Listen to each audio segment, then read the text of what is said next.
अच्छा, राजनीति में शामिल होने के लिए, राजनीति में आने के लिए ऐसी कौन सी चीज़ थी जिसने आपको प्रेरित किया कि हाँ, राजनीति में जाना है? ऐसा लगता था कई बार जो है ना कि कहीं ना कहीं जनता की जो बात है अधिकारी लोग सुनते नहीं थे। वोट मांगते हैं तो हम ये कहते हैं हम सारे कार्य करेंगे, लेकिन बनने के बाद में क्या होता है कि प्रतिनिधि भूल जाता है, इधर से उधर टालम टोली करता है, जबकि उसका दायित्व है कि वो जनता की सेवा करे। गोयल जी, अपनी जो राजनीतिक पार्टी है भारतीय जनता पार्टी, देश की नहीं दुनिया की सबसे बड़ी पार्टी, इसके मुख्य सिद्धांत क्या है, मूल्य क्या है, थोड़ा बताएं इसके बारे में। भारतीय जनता पार्टी आज विश्व की सबसे बड़ी पार्टी है और आज लगभग 19 करोड़ से ज़्यादा सदस्य इसके हैं और आज विश्व में सभी नेता, चाहे वो अमेरिका हो, चाहे यूरोप हो, चाहे ऑस्ट्रेलिया हो, चाहे कोई भी अन्य इस्लामिक कंट्रीज हैं, तो सभी आज मोदी जी को चाहते हैं।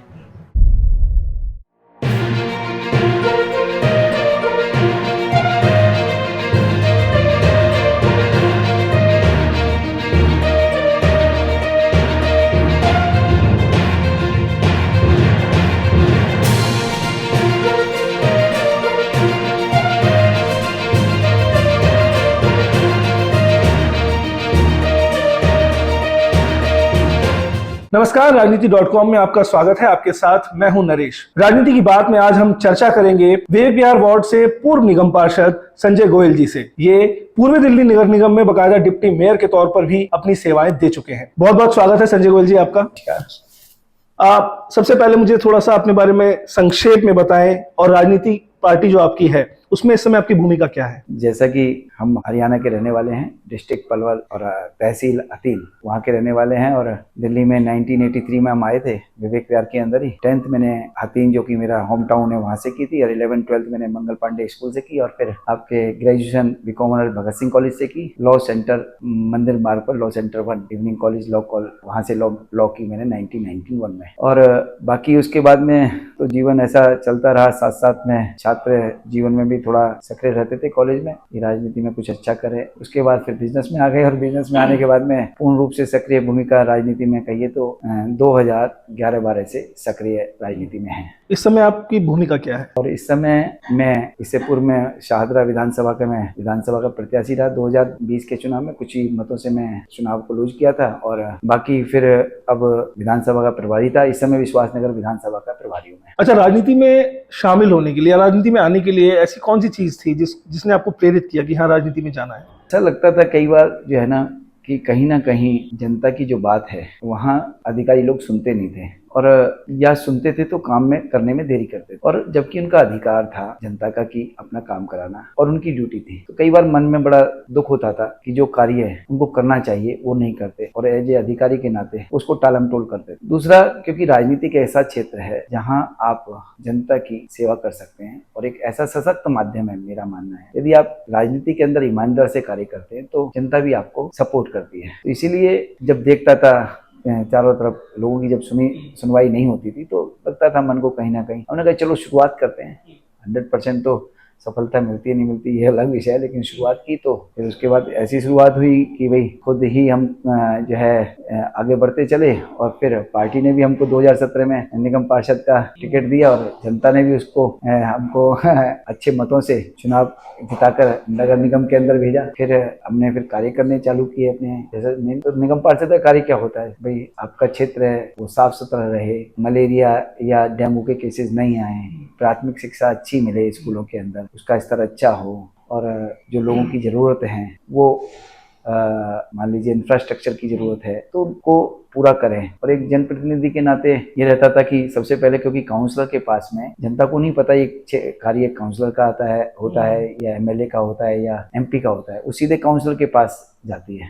और जब हम कहते हैं कि ये एमएलए का है तो उसे पता लगता है, क्योंकि हम जब वोट मांगते हैं तो हम ये कहते हैं हम सारे कार्य करेंगे, लेकिन बनने के बाद में क्या होता है कि प्रतिनिधि भूल जाता है, फिर वो इधर से उधर टालम टोली करता है, जबकि उसका दायित्व है कि वो जनता की ये सेवा करे और उसको सही गाइड करते हुए उसका कार्य कराए। तो वो जब हम कार्य किए तो फिर पार्टी ने भी हमारे कार्य को देखते हुए हमें 2020 में विधानसभा के लिए प्रत्याशी बनाया और पूर्वी दिल्ली से हम सिर्फ 2 ही काउंसलर थे जिनको भारतीय जनता पार्टी ने टिकट दी और दिल्ली में 5 काउंसलर थे। मेरा सौभाग्य था, लेकिन ठीक है कि चुनाव के अंदर कुछ ही मतों से हम रह गए। तो बाकी आज उसके बावजूद भी हम लगातार जब तक मैं 2022 तक एज ए काउंसलर रहा और मई 2022 तक, और उसके बाद में आज भी काउंसलर नहीं है तो आज भी हम क्षेत्र में अनेकों कार्य करते रहते हैं। चाहे आज भी हमारे आधार कार्ड कैंप लगा हुआ है, वोटर आईडी कार्ड्स हैं, हाउस टैक्स को जमा कराना, क्योंकि आजकल सारी फैसिलिटीज ऑनलाइन हो गई हैं और बहुत सारे लोग जो है जानते नहीं है कैसे करना है। डिजिटल में तो हम आ गए, लेकिन उनको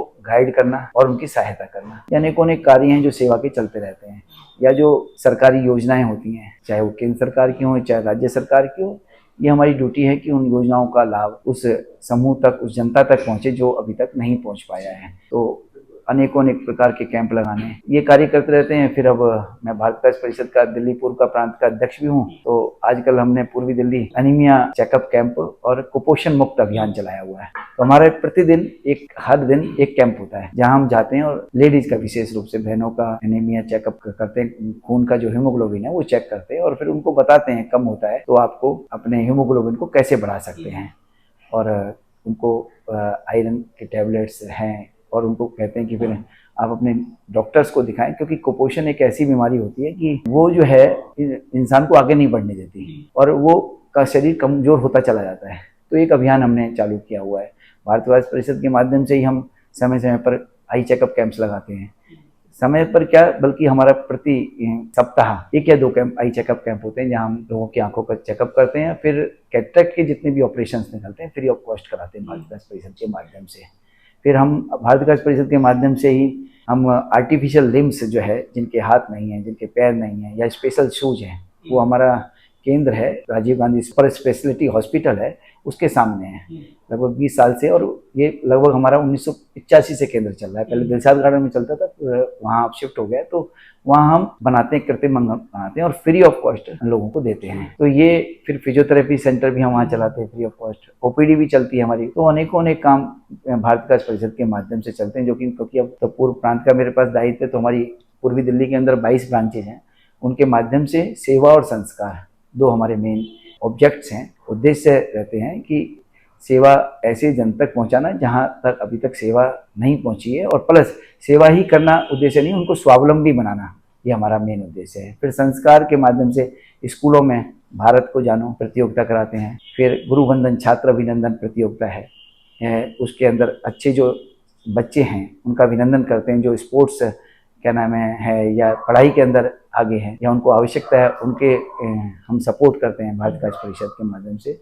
और फिर जो अच्छे टीचर्स हैं उनका वंदन करते हैं। फिर तीसरा हमारा है नेशनल ग्रुप सॉन्ग कंपटीशन, वो भी हम उसमें स्कूलों में जो है समूह गान प्रतियोगिता कराते हैं, जो भारतीय संस्कृति के ऊपर गीत हैं उनको देते हैं। जो अच्छा बच्चे गीत गाते हैं स्कूलों के, तो उनको ब्रांच लेवल पर प्रतियोगिता होती है, फिर जोन लेवल पर होती है, फिर प्रांत लेवल पर होती है, फिर नेशनल लेवल पर होती है। तो इस तरह से भारत काज परिषद के माध्यम से कार्य आजकल चल रहे हैं, क्योंकि अब इस समय कार्य जो है सेवा करना हमारा मेन उद्देश्य, और सेवा से ही राजनीति में हम आए, तो इसलिए राजनीति, खाली राजनीति में राजनीति करना वो उद्देश्य नहीं है। राजनीति एक सशक्त माध्यम है सेवा का, और यहाँ भी अच्छे लोग राजनीति से डरते हैं, मैंने देखा है। अब ये पता नहीं क्यों डरते हैं, या तो समय की कमी है या वो करना नहीं चाहते, फिर एक तरफ रहता है। तो मैंने तो इसको अच्छा माध्यम चुना और इससे मेरे को अच्छा लगता भी है काम करना। गोयल जी, अपनी जो राजनीतिक पार्टी है भारतीय जनता पार्टी, देश की नहीं दुनिया की सबसे बड़ी पार्टी, इसके मुख्य सिद्धांत क्या है, मूल्य क्या है, थोड़ा बताएं इसके बारे में।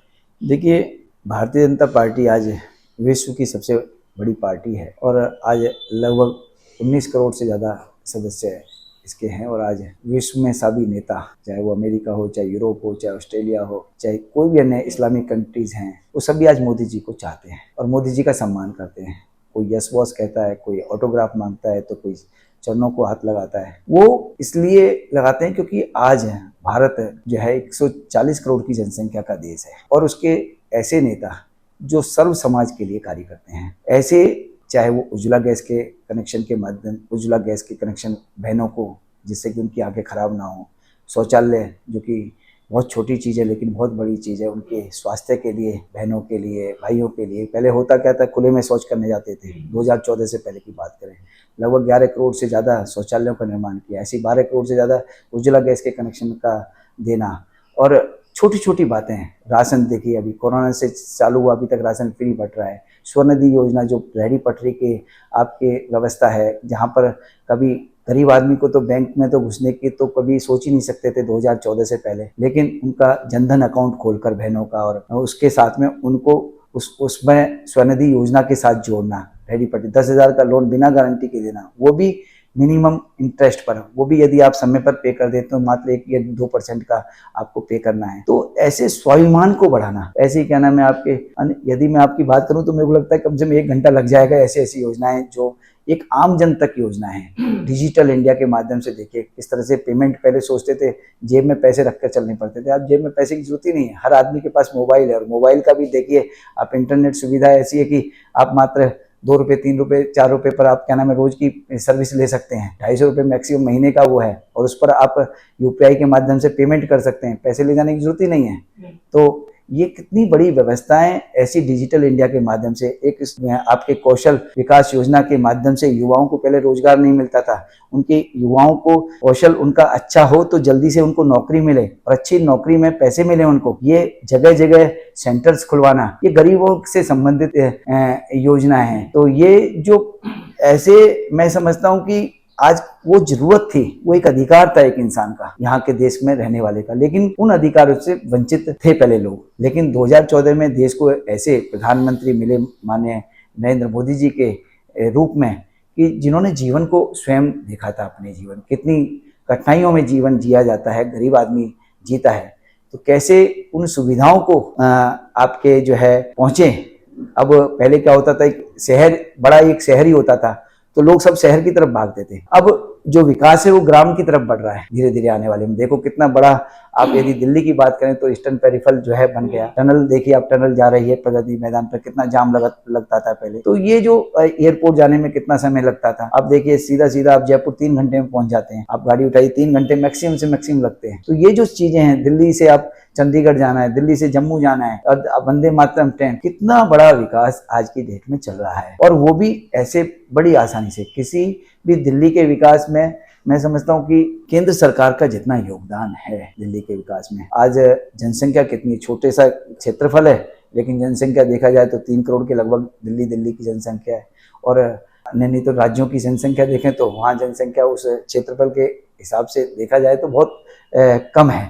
लेकिन ये जो भारतीय जनता पार्टी है, जो इसके सर्वधर्म समभाव है, सभी धर्म सब एक हैं हमारे लिए भारतीय जनता पार्टी। वो बात अलग है कि विपक्ष हमेशा ऐसी बातें करता है जो कि ठीक नहीं है, देश के हित के लिए भी ठीक नहीं है, ना समाज हित के लिए। लेकिन हमारी कोई पॉलिसी ऐसी नहीं रही कभी भी भारतीय जनता पार्टी की कि सिर्फ एक ही वर्ग के लिए योजनाएं बनी हुई हैं। वो सभी वर्गों के लिए सभी धर्म का सम्मान है। और ऐसे गांधीवादी विचारधारा के अनुसार, गांधीवाद जो है आपके, उसमें आर्थिक विकास कैसे बढ़े, ये सब बातें हैं। लोकतंत्र जो है एक आपके एकात्मवाद की हमारी है कि पंक्ति में अंतिम व्यक्ति तक कैसे उसका अधिकार पहुंचे, ये सारे विषय भारतीय जनता पार्टी के मूल उद्देश्य हैं, मूल सिद्धांत हैं, जिनकी वजह से मैं भारतीय जनता पार्टी के साथ जुड़ा। और जुड़ने में आज सौभाग्यशाली मानता हूं अपने आप को कि जीवन के अंदर ऐसी पार्टी के साथ जुड़े जो सबके लिए और सबके साथ और सबके लिए सोचती है और सबके विश्वास को लेकर आगे बढ़ती है। आपकी पार्टी के जो मुख्य लक्ष्य हैं और उद्देश्य है वो क्या है, उनके बारे में थोड़ा सा बताइए। नहीं, मैंने बताया ना, अभी आपको बताया कि जैसे सर्वधर्म समभाव है,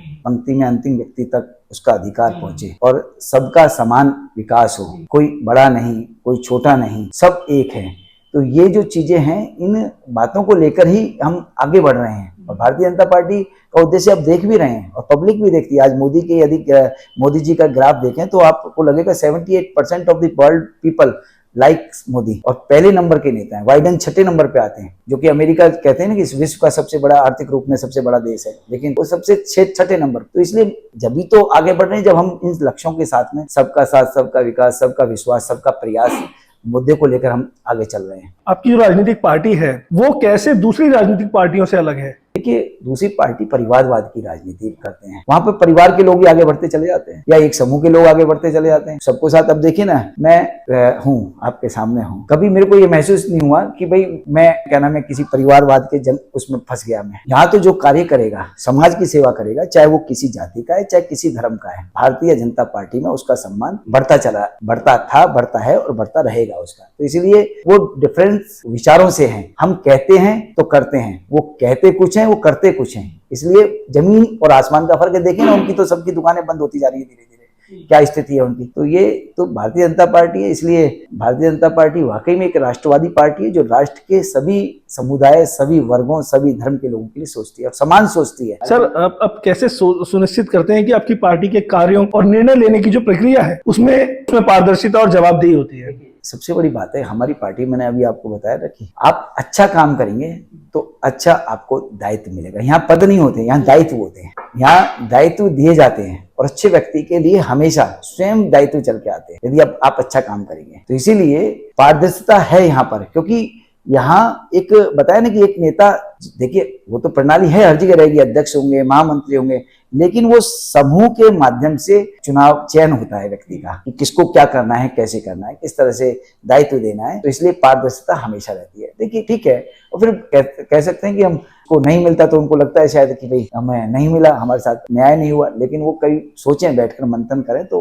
वो उनको अपने आप समझ में आ जाता है, फिर वो चुप भी हो जाते हैं। जी, ऐसा कोई कार्यक्रम या ऐसी कोई पहल जो आपने की हो, आपके नेतृत्व में कोई कार्यक्रम हुआ हो, पार्टी का वो कार्यक्रम, ऐसा कोई उदाहरण दे सकते हैं? देखिए पार्टी के कार्यक्रम तो देखिए मैंने बताया ना, हम इंडिविजुअल कोई कार्य नहीं करते, पर्सनल कोई नहीं है। पार्टी का नेतृत्व जो हमको बताता है कि ये कार्य करना है जनता के हित में, जनता के समाज के हित में कार्य करने, वो हम कार्य करते हैं।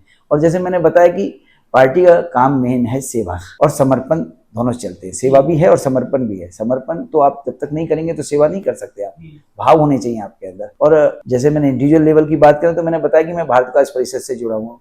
मैं आपके भारत विकास परिषद में तो सेवा ही है, समर्पण भी है, संस्कार भी है, संपर्क भी है, सहयोग भी है, तो ये सारी चीजें हैं। फिर साथ में मैं स्वयं अपने एक्टिविटीज हम करते रहते हैं। तो अनेकों अनेक काम है ऐसे। मैं शिक्षा क्षेत्र से विद्या भारती के संगठन से जुड़ा हूँ, तो वहाँ पर स्कूल का अध्यक्ष का दायित्व मेरे को मिला है। तो अनेकों अनेक काम हैं जो सारे, मैं ये कह सकता हूँ कि आज भारतीय जनता पार्टी हमेशा जनता के हित में काम करती है और जनता इसको एक्सेप्ट भी करती है। तो आपकी पार्टी मतदाताओं से कनेक्ट करने के लिए या फिर क्षेत्र की जो जनता होती है उससे कनेक्ट करने के लिए, संपर्क साधने के लिए क्या करती है? देखिए हमारे पास में, जहाँ तक आपने नरेश जी पूछा कि हम सभी कार्यकर्ता मिलकर बूथ पर जो हमारे कार्यकर्ता हैं, जिनको हम पंच परमेश्वर कहते हैं, हमारे यहाँ या त्रिदेव कहते हैं, या शक्ति केंद्र हैं जहाँ पर वोटिंग सेंटर्स हैं, वहाँ कार्यकर्ता हैं। उन कार्यकर्ताओं के माध्यम से समाज के अंदर हम अपनी बात कहते हैं कि हमने क्या अच्छा किया आप लोगों के लिए, उन्हें बताते हैं समय समय पर, और क्या हम उनके लिए अच्छा कर सकते हैं। मान लीजिए उनकी कोई समस्या समाधान नहीं हो रहा तो हम उनसे पूछकर अपने जो वरिष्ठ अधिकारी हैं उनको बताते हैं कि जनता की ये समस्या, इस समस्या का समाधान होना चाहिए, चाहे वो राज्य स्तर की समस्या है, चाहे केंद्र स्तर की समस्या है, चाहे आपके निगम की समस्या है। तो ये समय समय पर हम स्वयं जाकर और बात करते हैं। कनेक्ट हम हमेशा रहते हैं। भारतीय जनता पार्टी में तो कनेक्टिविटी 365 डेज 24 आवर्स रहती है, आपको बताएं। सर, अगर हम मतभेदों की बात करें तो एक परिवार में भी काफी सारे मतभेद होते हैं, छोटे से परिवार में भी। आपकी पार्टी तो इतनी बड़ी पार्टी है, उसमें मतभेद होते होंगे, उसको कैसे हैंडल करते हैं? देखिए मतभेद और मनभेद दोनों में फर्क है। मनभेद नहीं होने चाहिए, मत तो किसी का विचार कुछ हो सकता है, और ये तो हमेशा एक, कई बार जब मतभेद होते हैं तो एक अच्छी बात भी निकल के आती है पार्टी के अंदर। कि मान लीजिए कई बार हम अपने आप को सोचते हैं कि हम सही बोल रहे हैं, लेकिन जबकि वो सही नहीं है, सामने वाला कह रहा है कि ये नहीं है, तो उसको हमें सुनना चाहिए, समझना चाहिए, और उस पर सही है तो उसकी बात को एक्सेप्ट करना चाहिए। मेरा तो अपना स्वयं का मानना ही है। तो मतभेद की ऐसी बड़ी बात नहीं है, मनभेद नहीं होने चाहिए, यह है। आपकी पार्टी अपने आप को राष्ट्रीय और क्षेत्रीय नीतियों को आकार देने में किस भूमिका पर विचार करती है, किस भूमिका पर आगे बढ़ती है? देखिए राष्ट्रीय नीति, मैंने बताया ना कि हम जितनी भी राष्ट्रीय नीतियां हैं हमारी, चाहे वो संगठनात्मक हो या क्या नाम है जनता के हित की हो। संगठनात्मक अलग विषय, हमारे कार्यकर्ताओं के साथ बैठकर हम समय समय पर बैठक करते हैं, फिर उनको आगे कैसे लेकर जाना है, जनता की सेवा कैसे हम ज़्यादा से ज़्यादा कर सकते हैं। जैसे पिछले समय में आपको देखा कोरोना आया, तो कोरोना में हम सब भारतीय जनता पार्टी कार्यकर्ता मिलकर जनता की सेवा हम लोगों ने की, चाहे वो राशन बांटना है, चाहे उनको क्या नाम है कोई आवश्यकता है किसी भी चीज़ की, उसमें आगे बढ़कर भूमिका निभाई। और साथ में मान लीजिए अभी उज्ज्वला गैस के कनेक्शन बांटे गए माननीय प्रधानमंत्री मोदी जी की सरकार के माध्यम से, जो हमारी भारतीय जनता पार्टी की सरकार है, तो उसके माध्यम से कोई ऐसा परिवार ना रहे जिसको उसका बेनिफिट ना मिले, ये हमारी ड्यूटी थी। तो हमने घर घर जाकर उसको मतलब व्यवस्था कराई। स्वनिधि योजना के माध्यम से, जैसे कोरोना के समय में बहुत सारे रेहड़ी पट्टी वाले भाई, हमारे भाई बहन, वो खाली बैठ गए थे घर पर, अब उनके पास पैसा नहीं था, तो उनको जैसे ही ये योजना आई तो उनको उस योजना का लाभ कैसे अधिक से अधिक पहुंचे, वो हमारी प्रायोरिटीज होती है। और बाकायदा खाली ये कहना नहीं है, उसको करके और करके देखकर उनको लाभ पहुंचे, ये हमारी प्राथमिकता रहती है। गोयल जी, अगला सवाल ये कि आपकी पार्टी कैसे प्रदेश और जो देश के महत्वपूर्ण राजनीतिक और जो आर्थिक मुद्दे हैं उन मुद्दों का समाधान करने की योजना बना रही है। देखिए, मैंने कहा देश की बात यदि बात करें तो देश के, मैंने बताया कि हमारी जो राष्ट्रीय टोली है, हमारी राष्ट्रीय नेता है, हमारे बैठकर वो चर्चा करते हैं और चर्चा करके उसका समाधान करते हैं। जब भी तो ये इतनी सारी योजनाएं आज देश के अंदर चल रही हैं, ऐसा कोई क्षेत्र नहीं जहां योजनाएं नहीं है, चाहे वो स्वास्थ्य क्षेत्र हो। स्वास्थ्य क्षेत्र में हर डिस्ट्रिक्ट में एम्स खुले, डॉक्टर्स की जनसंख्या, डॉक्टर्स की संख्या कैसे बढ़े। पिछले 9 वर्ष की बात करें तो डबल आज एमबीबीएस डॉक्टर 1,30,000 के लगभग एमबीबीएस डॉक्टर एमबीबीएस पास करके निकलते हैं। ऐसे ही आपके 65,000 करीब एमडी डॉक्टर निकलते हैं, पहले 32,000 33,000 हुआ करते थे। जस्ट गुणात्मक परिवर्तन हो रहे हैं हर क्षेत्र में, चाहे वो शिपिंग क्षेत्र है, चाहे मछुआरों की बात है, चाहे किसानों की बात है। 2,000 रुपये आप किसानों के लिए क्या नाम है उनको देना हर 4 महीने के अंदर, 6,000 रुपये साल के अंदर। तो मैं समझता हूँ कि चाहे स्वास्थ्य क्षेत्र है, शिक्षा क्षेत्र में नई एजुकेशन पॉलिसी का लाना, उस नई एजुकेशन पॉलिसी में जो बच्चे अब हमारी क्लासेज आएंगी, जो बच्चे निकलेंगे तो वो जब 12th पास करके निकलेंगे तो वो एक कौशल योजना के साथ में एक एक्सपर्ट के नाते वो निकलेंगे। और फिर first year, second year, third year, fourth year education जब ग्रेजुएट निकलेंगे तो ऐसा नहीं होगा कि वो खाली बैठे हुए हैं। वो क्या नाम है, आपको जब चाहें वो सर्विस उनको मिल सकती है। तो ये प्रैक्टिकल जो एजुकेशन पॉलिसी, जो कि पहले गुरुकुल में हम पढ़ाई होती थी, क्योंकि अंग्रेजों के बाद में हमारी पॉलिसी वो चुरा के ले गए अपने देश के अंदर, और हम यहाँ पर ऐसी एजुकेशन पॉलिसी थी जो कि सिर्फ और सिर्फ क्लर्क बनाने वाली थी। यहाँ पर नौकरी नहीं मिलती थी। बहुत सारे हमारे युवा भाई बहन खाली रहते थे, कोई भी सर्विस नहीं मिल पाती थी, क्योंकि कहीं सर्विस मांगने जाते थे तो उनका एक्सपीरियंस मांगा जाता था। एक्सपीरियंस कहाँ से मिलेगा? एकेडमिक एजुकेशन अलग बात है, प्रैक्टिकल एजुकेशन अलग बात है। तो ये जो अब एजुकेशन पॉलिसी आई है, इसमें प्रैक्टिकल एजुकेशन दी जाएगी, जिससे कि उसको एजुकेशन पूरी करने के बाद में तुरंत उसको नौकरी मिलेगी। ऐसी स्वास्थ्य क्षेत्र में मैंने आपको बताया, जन औषधि केंद्र जगह जगह खुले हैं, लगभग 10,000 के आसपास जन औषधि केंद्र हो गए, जहां हम आपकी बात करें तो लोगों को पहले दवाइयाँ बहुत महंगी मिलती थी। कई बिल ऐसी कुछ दवाइयाँ हैं जो 100 रुपए की आती है, मात्र 10 रुपए का पत्ता मिलेगा जन औषधि केंद्र पर। 5 लाख की दिल्ली में तो दिल्ली की सरकार ने लागू नहीं किया, 5 लाख रुपए का आपके आयुष्मान योजना के तहत उसको आपके बीमारी का इलाज मिल जाता है। किसी प्राइवेट हॉस्पिटल में जाएं तो आप ये देखें कि ऐसी बहुत ही कम रेयर चांसेस होते हैं जहां कैंसर है या लीवर है, बड़ी बीमारी होती है, जहां 5 लाख रुपए से ज्यादा का लगता है। लेकिन 95% बीमारियां ऐसी हैं जहां पर आप क्या नाम है 5 लाख रुपए में अपना इलाज करा सकते हैं। तो ये योजनाएं ऐसी हैं, तो जनता की आवाज की, जनता की समस्या को देखते ही तो योजनाएं बनी, और योजनाएं बनी तो क्रियान्वयन भी हुआ, और क्रियान्वयन हुआ तो तभी तो देश आज विश्व के अंदर नंबर 1 देश है। कुछ लोग तो कहते हैं और हम भी कहते हैं कि विश्व गुरु की भूमिका निभा रहा है आज की डेट में।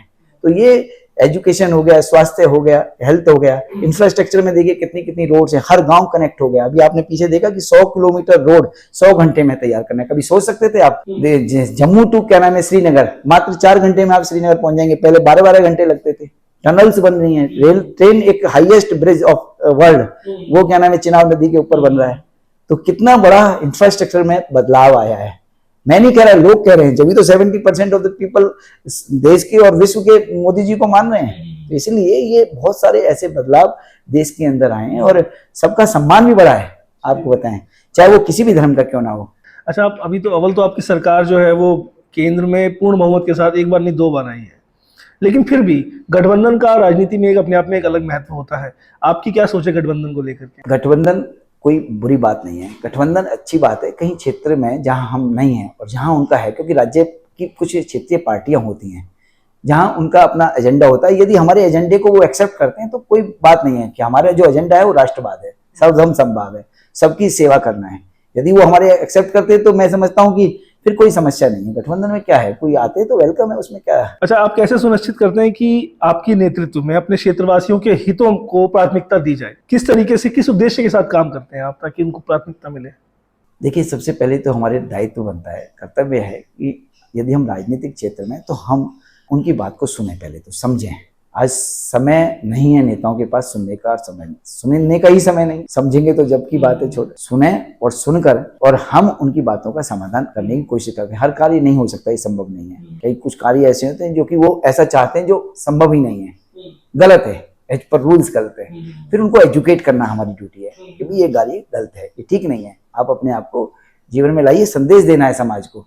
तो इसलिए ये हमारी ड्यूटी है कि हम उनके कार्य को करना है। आगे देखते हुए आपकी पार्टी के भविष्य की योजनाएं और आकांक्षाएं क्या है, आपको क्या लगता है? भविष्य की देखिए पार्टी की योजनाएं तो सीधा सा है, सर्वधर्म समभाव, सबका विकास, सबका साथ, सबका विकास।